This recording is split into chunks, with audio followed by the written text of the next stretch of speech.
All right, everybody, welcome to UFC Vegas 53. We got Jose on the line here. My name is Nick, and we are going to be looking over the six main fights on this card coming up Saturday. Um, Man, I'm pretty excited for this. Last week's card was not great, but I think we got some eventful fights coming up here. Nothing crazy, but the main event, Rob Font versus Marlon Vera. I'm going to start it off right away. I'm pretty excited about this fight, to be honest. Rob Font looking at minus 140 on FanDuel to the underdog Marlon Vera plus 114. Um, I think both of these guys are both impressive in their own rights. Interestingly enough, they both lost to Jose Aldo within the last couple of years. But Rob Font specifically having fought Cody Garbrandt, Marlon Moraes, and Ricky Simone before that. I think Rob Font is one of the premier strikers in his division at this point. So it's hard for me to see Rob Font being outstruck. He can put down some insane volume. I've rarely seen fighters be able to put up 250 significant strike attempts, leading to over 125 significant strikes landed in a fight alone. A three-round fight, nonetheless. More than impressed with Rob Font's ability as a striker. Marlon Vera is also impressive in his own right. I've been a backer for him for a while. In fact, I was actually one of the beneficiaries when he took out Sean O'Malley earlier in 2020. That was technically Sean O'Malley's first loss, and he still doesn't want to consider it a loss, but it certainly was. Although when I look back at that fight, it is a little dicey in my opinion because it was very clear that Sean O'Malley had some sort of right foot or right leg injury. He was very ginger on it for that first round. And what ended up happening is he fell on his back because he maybe wasn't able to support the weight quite as well. And Vera just jumped on him and gave him the elbows. So Vera did a great job of seizing that opportunity, but I'm just not sure he created it as much because it seemed like that injury came from some kicks on Sean O'Malley's part.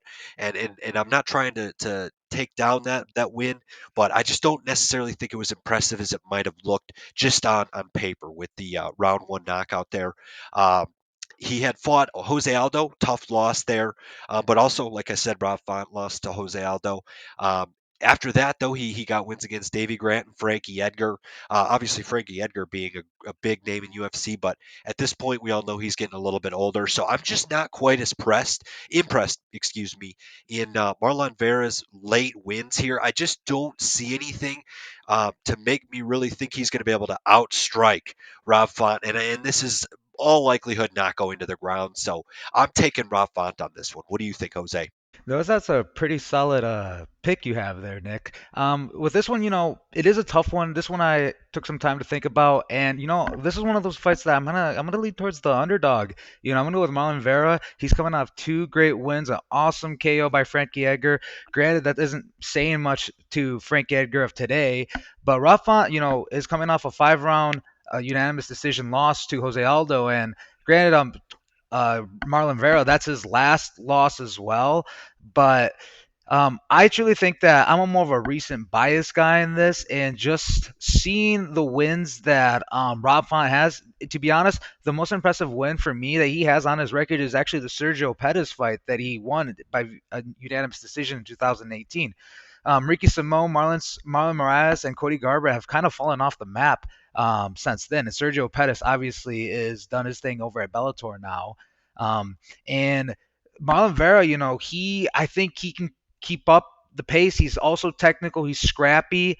And Rob Font, he's really good. But I honestly think that, like you said, I think Marlon Vera's gonna find an opportunity. He's not gonna try to make anything happen. But if it falls in his lap, I can see him trying to end it early via some type like submission or TKO. But I'm going to lean towards Marlon Vera on the main event.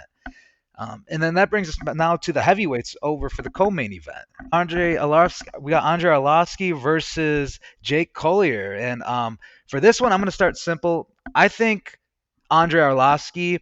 The reason why I say that is because Jake Collier is coming off. Look at his entire UFC career, man. He's coming off win loss, win loss, win loss.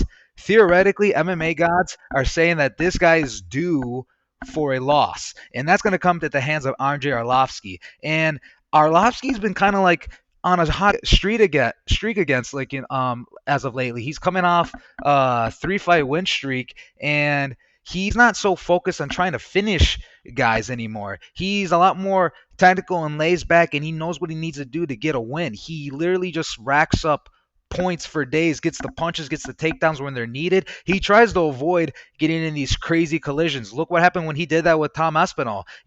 Once he tries to just stick his ground and start throwing heavy haymakers with the younger guys, his chin doesn't last as long as it used to.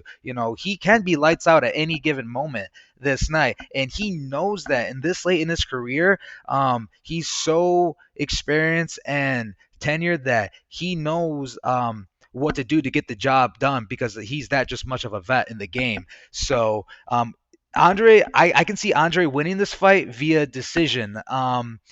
That's where I take it at. I just don't think Jay Collier's really got that much. He's not done much impressive, like that much that impressiveness in the UFC to say that really sticks out to me. That says like he's going to stand out different. And he's going to be one of these guys that's going to beat Andre Arlovski when there's definitely people lesser than this guy who and better than this guy as well. Obviously, way better than this guy who have fallen to Andre Arlovski. Um, so that being said, like another thing too to keep an eye on is Chase Sherman is on the card as well, and he's coming off a win to Chase Sherman, but I honestly don't think that's saying much because it's Chase Sherman was coming off a 2 fight losing streak already going into that fight with Jake Collier.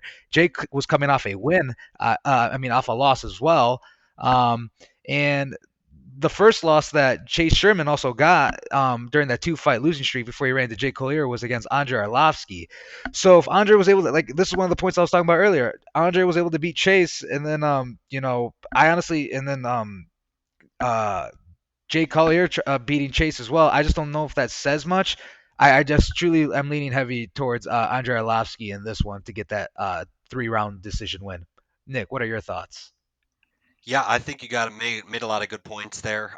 Andrei Arlovski is such a fascinating figure in MMA. I really think he could be, argued as one of the most respected heavyweights of all time. I mean, there's a lot of names in that heavyweight division, so I wouldn't want to make that argument.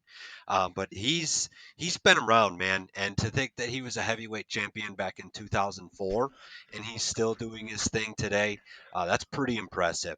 He's definitely kind of fought the who's who of the heavyweight division, from Stipe to Overeem and Francis to Ivasa, another old guy, Shamil. I mean, he's really seen all angles of this heavyweight division, with his most recent loss being Tom Aspinall. Tom Aspinall is the real deal. And it was fascinating to see that he kind of manhandled uh, Arlovsky. I think it was one takedown, about 1 minute of ground control, one sub attempt, and Tom Aspinall got the rear naked choke. I just don't think many guys can do that against Arlovsky. Granted, Chase Sherman, as you were saying with Collier coming off of getting a win against Chase Sherman, Arlovsky beat Chase Sherman last year. I agree, not that impressive, especially as it's a decision, unanimous decision win. His last Arlovsky being last win was Jared Vandera earlier this year. So that's a pretty decent win. That's a younger guy. He's shown his ability to at least compete against guys that aren't also extremely old. So I would say that's a much more impressive win than Chase Sermon. So I would also totally agree. I'm looking at Arlovsky heavy on this fight. I'm thinking parlay piece, and on top of the parlay piece, I fully agree with that Arlovsky by decision bet. That's actually plus 150 over at FanDuel right now. I really think that's the highest likelihood, with the way this fight's going to look. In fact, Arlovsky hasn't won a fight any other way besides decision, in a ridiculous amount of time. We're talking 2015 against Travis Brown. So I think this is just going to be one of those fights that Arlovsky kind of controls from the start. Yeah, I'd be glad to take him on this one. So then moving on, we've got a nice bout here, between featherweights, Andre Fili and Joe Anderson Burrito. These are some guys that, I think they both have their strengths and weaknesses. Burrito is more of a ground warrior in that sense, and that's what was kind of concerning me in this fight when I was looking at the matchups each way because Feely he has 68% takedown defense, so he's definitely can hold his own. And he was able to hold his own against Bryce Mitchell. So that was pretty impressive that he was at least able to take that fight until decision. Um, Bryce Mitchell being the real deal in the division at this point. Uh, I think Feely has really seen a much higher level of competition in the UFC. He might not have been able to take down Sadiq Youssef in their fight, or like I mentioned, Bryce Mitchell. But those were hard fought fights that went full 3 rounds, went to decision. And I just think Feely has got the higher experience level. Of course, experience doesn't mean everything, and Brito does concern me a little bit. He's got a 2.98 takedown average per 15 minutes, which is a successful takedown. So if he's going to be getting 3 takedowns on Feely, I do have a little bit of concern on that. And Feely has been submitted in the past.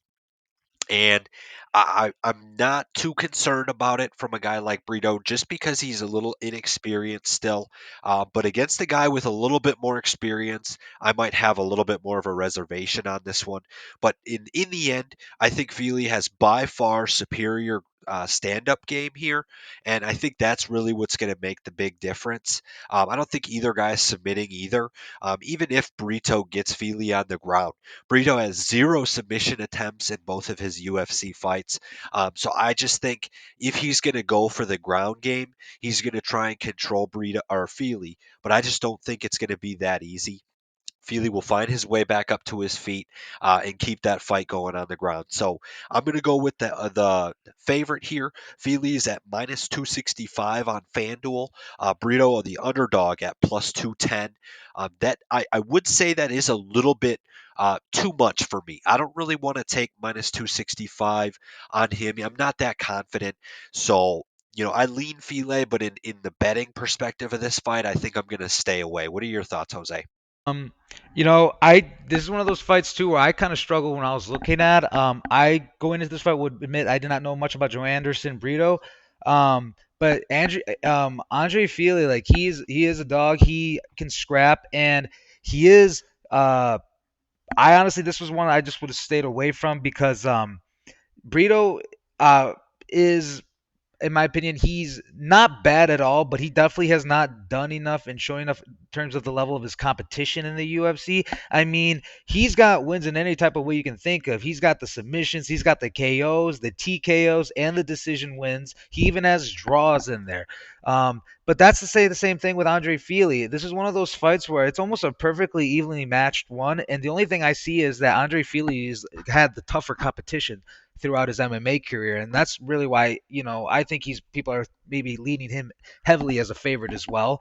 But this would be one I would stay away because I would not shy away from Joe Anderson Brito quite yet. He is a dog, and I think people would be surprised of what he can do. If I had to put money down, me personally though, I do say stay away, but if I were to lean heavily towards that slight bit of chance, it'd be Andre Fili. You know what I'm saying? Yeah, yeah, I agree. I mean, definitely no one's forcing you to put money down on this one, because I agree. I think the line does not dictate how close this fight will actually be in the end. That being said, that brings us over to our next fight, and that is the matchups between Grant Dawson and Jared Flash Gordon. Now, this one is one that I think a lot of people are writing off Jared Gordon pretty quick. I can see him being some people's underdog of the week. But to be honest, I'm gonna be straight up with you right off the bat. Me personally, I would lean towards the heavy favorite. Well, not the heavy favorite, but I would lean towards the favorite Grant Dawson via some type of grappling method, whether it's ground and pound or submission. Jared Gordon, based off what I've seen from him, he goes more towards his decision wins. He really doesn't show much ability to finish people, as opposed to look what Grant Dawson literally just did his last few fights. Like that guy, the way he just ground and pounds and his grappling is tremendous. Grant Dawson, yeah, though he's coming off a majority draw to Ricky Glenn. I mean, this guy was on an unbelievable streak prior to that. His last loss coming in 2016, and this man has shown that he can do it all. He's got the KOs. He also has the decision wins, submissions. And as opposed to Jared Gordon, again, this guy he can finish people, and he's shown it. But I see him trying to. I don't see him finishing Grant Dawson at all in this fight. I honestly don't know if this fight would even make it all 3 rounds. I do see Grant Dawson winning via most likely ground and pound, um, or some type of submission as well. Again, via some type of grappling method. I think he's just too big and too strong for Jared Gordon. To be honest, it would be like Jared Gordon is still technical and can win the fight too, but I don't think this fight's gonna make it all 3 rounds. Nick, what are your thoughts? Yeah, I see where you're coming from there. I do lean Grant Dawson on this one as well. One of the things that does kind of concern me is Grant Dawson's experience and who he's fought so far in the UFC. Not too much in terms of high-end talent, but yeah, I mean, even then, he's still dominated and shown multiple times that he can be one of the better submission artists in that division. I mean, he had a couple straight rear naked chokes on Mike Trizano and Derek Minner. Then he gets a couple decision wins going into would be a majority decision draw against Ricky Glenn. That was an interesting outcome from that fight. It really looked like he was winning that fight. Gordon, or excuse me, Dawson was winning that fight, but Glenn ended up winning that third round, which ended up leading to that draw. So that also kind of makes me wonder about potential conditioning concerns because, I mean, boy, Glenn did really. I mean, he must have 10-8'd that third round to get the decision draw. So that was an interesting outcome there. But in the end, I think Flash Gordon might screw himself over and bring it to the ground in wouldn't be a good idea. Dawson is going to be the better. He's going to have this advantage in the submission side of things with 11 submission wins to his name. I just think he wins the grappling side, so I totally agree. Exploring a bet, but Dawson by submission, if you want to even go so far as to say, I mean, because I do believe submission would not include a ground and pound, so it's going to be a little bit more particular in that sense, but you can get that at plus 420, which I think is some great money considering the chances there, because like I said, Flash Gordon himself is not afraid. He's got 2.54 takedowns per 15 minutes. He takes it to the ground himself and in some cases screws himself over by doing that.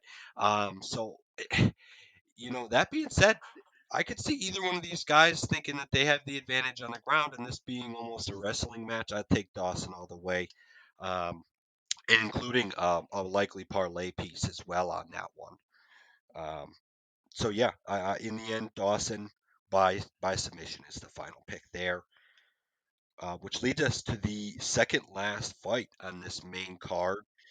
This is an interesting one. We've got Darren the Damage Elkins. This guy has got a lot of respect in the UFC, and a lot of people just love him because his nickname fits. Dude just takes a beating and keeps moving forward. Doesn't matter how much he's bleeding. He's fighting Tristan Connolly. In fact, Tristan Connolly is the underdog for this fight at plus 140.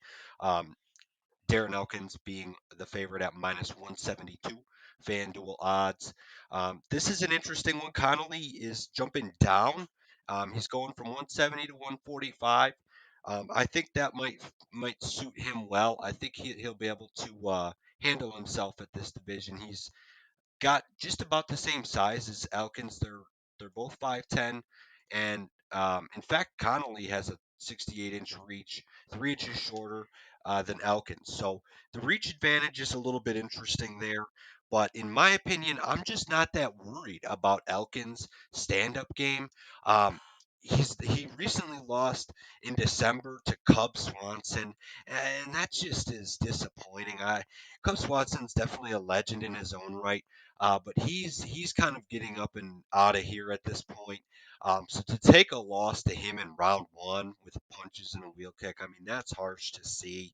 I'm just not looking to put much down on a guy who is going to get beat like that in the first round. I definitely lean Connolly on this one. He going back to it, he's got the higher level of competition as well. He had a tough fight against Pat Sabatini last year, and I can only respect him for that one. Pat Sabatini is one of the real deals of that division, and he was able to take that to decision.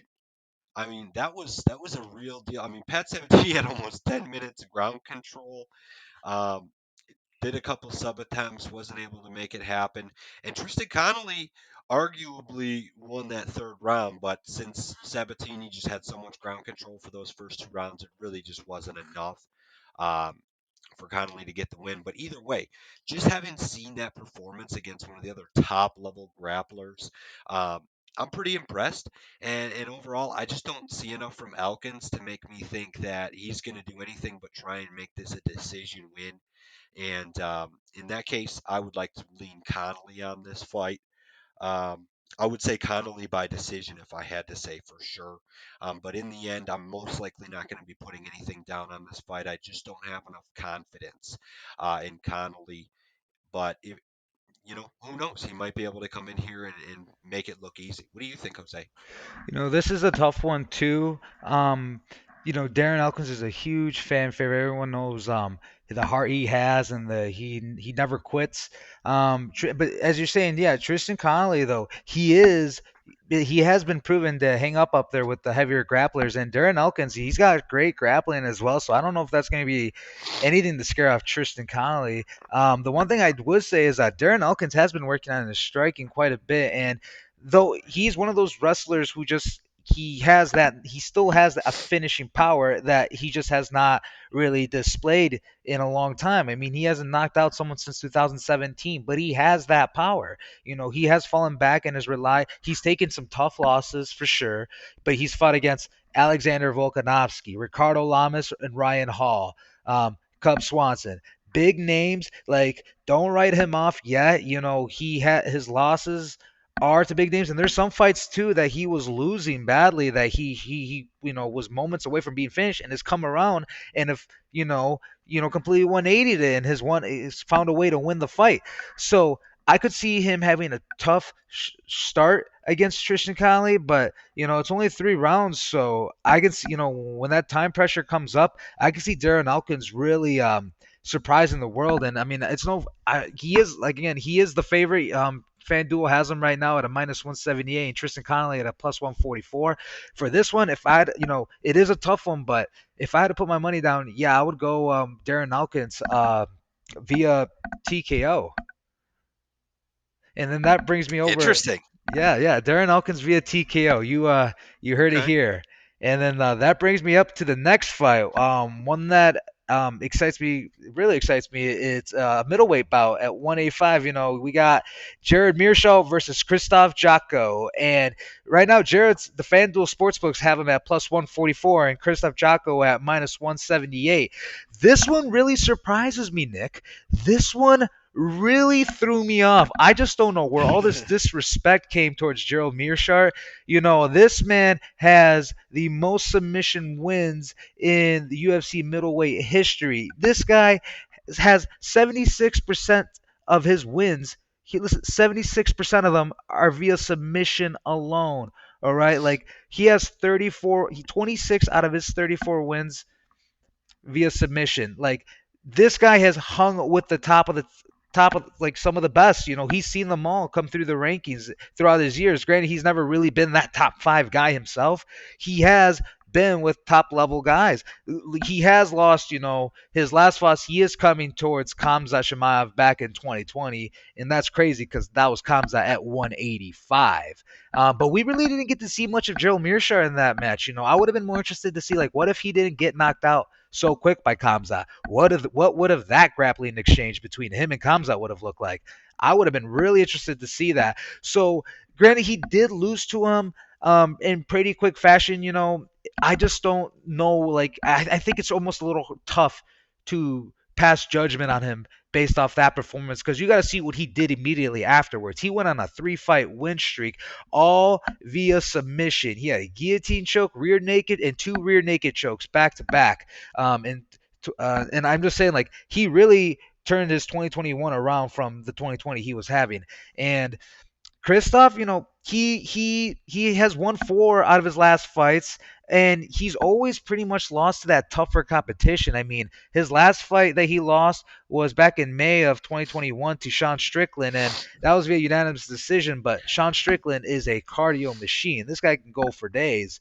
But then even beyond that, then if you go back and look, he's lost to Uriah Hall and David Branch and Brad Tavares, and these guys are like they're good enough to hang around the top 10, but the closest ones getting to the top 5 that he's lost to is Uriah Hall and Sean Strickland.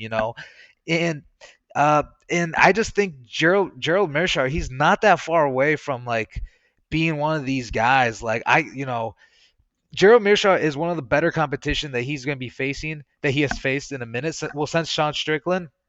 And that being said, that's why I'm just extremely surprised of the disrespect people have pretty much given Gerald after his 3 fights, his 3 fight win streak, and then you know right now, Kristoff, he's not even on a fight streak anymore. He's 1-1 in his last 2, and again, he does lose to some tougher challenges, and you best believe that Joe Meerschaert is going to come in and not looking to pretty much uh, make it a clash and bang. But I will admit this though. I will say this. I will preface this. Joe Meerschaert trains at specific striking schools. Like he trains mostly at striking schools. He trains at Rufus Sport, which is a predominant kickboxing academy, and he trains at VFS, which is heavy boxing. So you got to think about that. You have Joe Meerschaert who continuously trains at gyms that specialize in the opposite of his fighting style. This guy's always going against the best strikers all the time in the gym, but yet he's going out and submitting people. So you best believe he's doing that to those strikers in the gym all the time. And I honestly don't know. Like, I don't see him being afraid to stand up, toe to toe with Kristoff. I know Kristoff is going to try to avoid any takedowns from Gerald, but Gerald, he can withstand his zone on the feet for sure, and he's definitely gonna be looking for some type of submission. I would he loves and prides himself of having that middleweight record, and I best believe he just wants to keep running away with that now. Because this later in his career, that's just something for him to be really proud of. Nick, what are your thoughts? Yeah, no, Jose. I mean, that was amazing breakdown to this fight. I pretty much agree on all those points. I mean, Meerschaert is a submission artist, and it's hard for me not to like him. Having the hometown bias. I meetown the guy's from Racine, Wisconsin. Uh, Born out of Milwaukee. That's what I like. That's exactly where I came from. So it's really hard not to support the hometown guy. But even even taking trying to my best to take that bias aside, looking at Meerschaert's biggest opponents, Jack Hermanson, Kevin Holland, he's had some tough losses. Ian Heinisch, and of course, like you mentioned, Hamzat.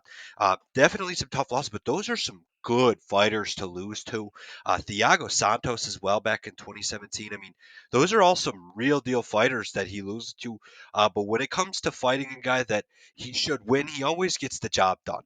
And that being said, though, Kristoff is not a guy to joke around about. I mean, he's got an 83% takedown defense in his UFC career, and he's got a lot of fights in the UFC. He's been around since 2013.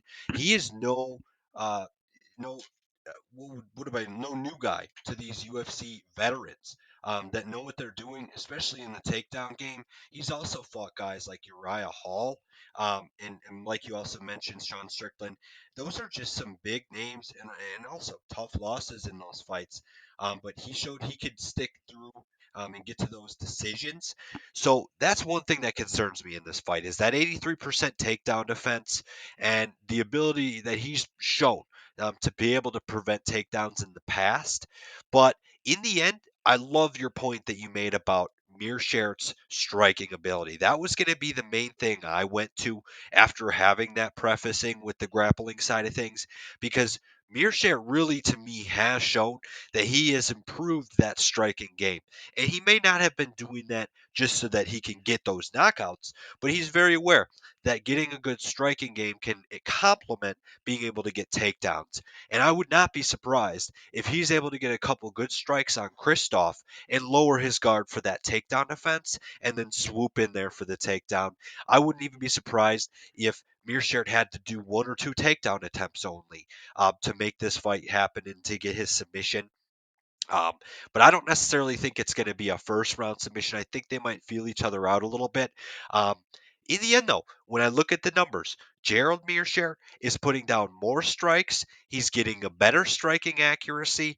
And honestly, that being said, overall, the numbers are showing me. I got to go with Meerschaert here, the underdog at plus 144, as you mentioned. Um, it's crazy because people are putting money down on Jotko. He was it was lesser. It was at like 160 earlier, and it's slowly moving. So people think they have something with Jotko, and that is totally fine. Meerschaert to me is a wonderful parlay piece this week. And on top of that, I'm gonna go Meerschaert by sub for one of my bets. You can get that at plus 460, which is just insane to me. I mean, who, like you said, who's forgetting that this guy has 26 submission wins in the middleweight division? I mean, that is just insane. You're going to have to really be on your A game to make this guy not take you down and get to your neck. So definite firm bet on Meerschaert for this one. So yeah, that does cover all six fights on the main event. So we definitely always like to wrap it up with our best bets here, because in the end we're trying to make some money and we're trying to spread some wealth and knowledge here. So like I had mentioned previously, we're going to do a little recap of the bets I mentioned, starting with that Orlovsky by decision. That was at plus 150 at FanDuel. That's to me a great bargain. You're you're really getting your money for that. Dawson by submission also plus 420. That one, man, I can't believe that one isn't even less. To me, Dawson's really only method of winning that is by submission, unless it goes to decision. So to me, that's one of the only outcomes for that fight. Meerschaert, just as I mentioned a couple minutes ago, by submission plus 460. Those are going to be my secure bets of the week individually, at least. Um, and another thing we like to do is have an underdog of the week. It's not necessarily going to be tied to the main event per se, or excuse me, the main card of events, the six fights or five fights on the main card. But in this case, I think just based on what you've heard, you're probably not going to be surprised to hear that Meerschaert is without a doubt my underdog of the week. What about you, Jose? Joe Mearshaw is definitely my dog of the week. As soon as I saw the betting odds, I just instantly I was shocked. I was like, I cannot believe they're giving me this week. It was one of those things where it popped out to me, just the biggest one, like one of the biggest, like all the money lines I saw that night. I just on the card, I'm like, this was the one that popped out to me the most right off the bat. And I just knew instantly, like, oh man, I gotta jump on this. This is the dog. This is the dog of the week. So I could not agree with you anymore on that, Nick. Awesome. Yeah, and believe me, it's not going to line up every week to be the same way. We actually think of those separately. So that's pretty awesome that we both landed on the same one there, but it definitely won't be the case every week. Just as obviously we didn't agree on the main event of this card. I had Font and Jose didn't. Jose led to the Vera side, and honestly, I think it's going to be a great fight. So we'll have to see who wins in that one. So to end this show off, as always, we're going to have a podcast parlay here.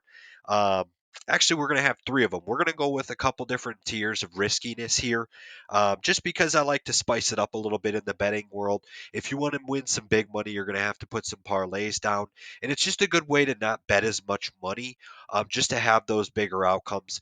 In my opinion, you're never going to want to bet specific decisions in these parlays. Like I mentioned, Mir share by submission, Arlovski by decision. Those are great individual bets, but those aren't bets you're going to want to put in a parlay. Those are a little bit, you're getting too risky at that point. When you're looking for parlays, you just want money line bets, straight up who wins the fight. My low end parlay, meaning the parlay that I am most confident in hitting, um, this week I'm going to put down Romanov. We didn't get a chance to discuss him tonight. Alexander Romanov is the leading preliminary fight against Chase Sherman. He doesn't need much of an introduction. He's an undefeated heavyweight, and just believe me, he's going to win that fight. I've got Romanov plus Arlovski plus Rob Font for my low end parlay, and you can get that at plus 200 over at FanDuel. To me, that's fantastic returns on what I think are three pretty guaranteed decision outcomes. Um, my medium parlay, getting a little bit more risky. I'm going to go with Romanov plus Arlovsky plus Font, and I'm going to add in my underdog of the week and also Jose's. I'm going to add in Meyersher in there. And honestly, I think he's got a great chance to win that fight. We've already discussed it enough. That you can get at plus 626 on FanDuel. And boy, are we talking some big money at this point, but we haven't even gotten to the biggest one yet. I'm going to finish off with the highest risk parlay here. We're going to go Romanov plus Arlovsky. We're going to add Font and Meerschaert, just as with the previous, but we're going to go ahead and add in Dawson to this final the fifth leg of this parlay, and you can get this bet plus 1,009 over at FanDuel. That is just incredible to me. This has a great chance of hitting, and that's big time money that you can win on a small bet. So I would go ahead and try and get your money put in at FanDuel right now, before some of those guys become less favored. And yeah, so thanks everybody for tuning into this week's UFC Vegas 53 main event. We're looking at those six fights. Those are our bets. Those are our best odds and parlays for you. Feel free to go take a look at us on Twitter at Moneyline MMA. We're also on YouTube, Moneyline MMA. And believe me, we're going to continue putting this content out there, because we're going to keep getting winners. So yeah, hopefully you can find us out there. And otherwise, thanks for listening.